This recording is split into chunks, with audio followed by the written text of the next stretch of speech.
Hello दोस्तों, आपका अंकिता जी के जीएस क्लास में स्वागत है। आज हम लोग एनसीईआरटी पढ़ेंगे। एनसीईआरटी क्लास 7 भूगोल का चैप्टर नंबर 1 पर्यावरण पढ़ेंगे। चलिए शुरू करते हैं। सिद्धांत। सबसे पहले तो हम लोग पढ़ते हैं पर्यावरण हमारे चारों ओर की सभी जीवित और निर्जीव वस्तुओं से मिलकर बना है। पर्यावरण कैसे मिलकर बना है? तो हमारे चारों ओर जो है वो सभी निर्जीव और सजीव वस्तुओं से मिलकर बना है। पर्यावरण कितने प्रकार के होते हैं? तो पर्यावरण जो पहले हमें ये पता होना चाहिए कि पर्यावरण जो होता है वो हमें 3 प्रकार के होते हैं। प्राकृतिक पर्यावरण। प्राकृतिक पर्यावरण में आपका आ जाएगा हवा, पानी, मिट्टी, पर्वत और नदियाँ। और मानव निर्मित पर्यावरण में जो है वो क्या आएगा? तो मानव निर्मित पर्यावरण में जो हो जाएगा वो क्या हो जाएगा? सड़कें, इमारतें, पुल, ये सभी चीज़ें जो हैं वो मानव निर्मित हैं। ठीक है। फिर हम लोग चलते हैं नेक्स्ट टॉपिक पे। मानव पर्यावरण। मानव पर्यावरण में क्या होता है कि मानव पर्यावरण में मनुष्य और उनकी गतिविधियां शामिल होती हैं। मानव पर्यावरण में क्या है? मनुष्य और उनकी गतिविधियों को शामिल किया जाता है। फिर हम इससे रिलेटेड जो है वो महत्वपूर्ण क्वेश्चन आंसर को कर लेते हैं।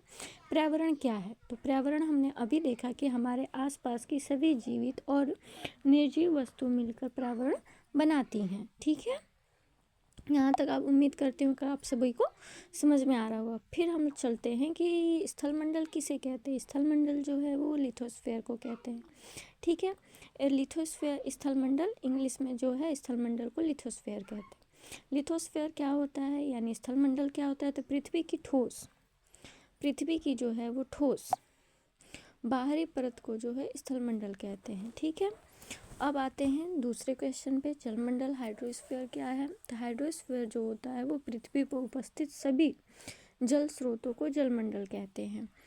ठीक है। अब ये चैप्टर तो कंप्लीट हो गया, फर्स्ट चैप्टर कंप्लीट। अब इसका कल हम लोग जो है इसके बहुविकल्पी क्वेश्चन को करेंगे। ठीक है।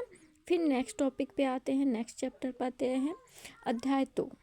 पृथ्वी के अंदर जो होती हैं कितनी परतें होती हैं? 3 परतें होती हैं। कौन कौन सी होती हैं? भूपटल होता है। ठीक है। पहला जो हो गया वो क्या होता है आपका? भूपटल हो गया। भूपटल को जो है इंग्लिश में कहते हैं क्रस्ट। ठीक है। फिर दूसरी परत जो हो गई वो मेंटल हो गई। मेंटल को मेंटल ही कहते हैं। और फिर तीसरी परत जो है केंद्र को जो है वो कोर या क्रोड कहते हैं। ठीक है। भूपटल, क्रस्ट जो होती है वो सबसे ऊपरी परत होती है। क्रस्ट कौन सी होती है? तो सबसे ऊपरी परत जो होती है वो होती है आपकी क्रस्ट होती है। ठीक है। मेंटल जो होता है वो भूमि के बीच वाला जो भाग होता है उसको मेंटल कहते हैं। ठीक है। फिर केंद्र, कोर जो होता है सबसे अंदर की परत होती है, ये बहुत गर्म होती है। ठीक है। अब हम लोग चलते हैं दूसरे टॉपिक पे। चट्टानों के कितने प्रकार होते हैं? चट्टानों के जो होते हैं वो 3 प्रकार होते हैं।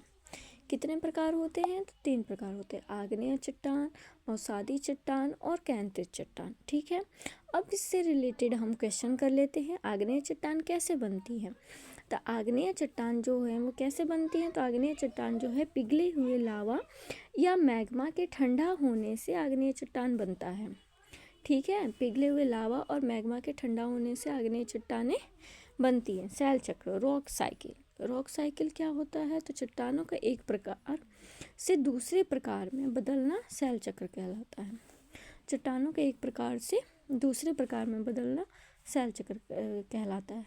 तो उम्मीद है कि आपको ये चैप्टर समझ में आया होगा।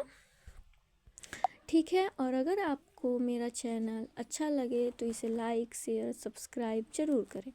ठीक है। धन्यवाद। अगले टॉपिक में कल लेकर आऊँगी।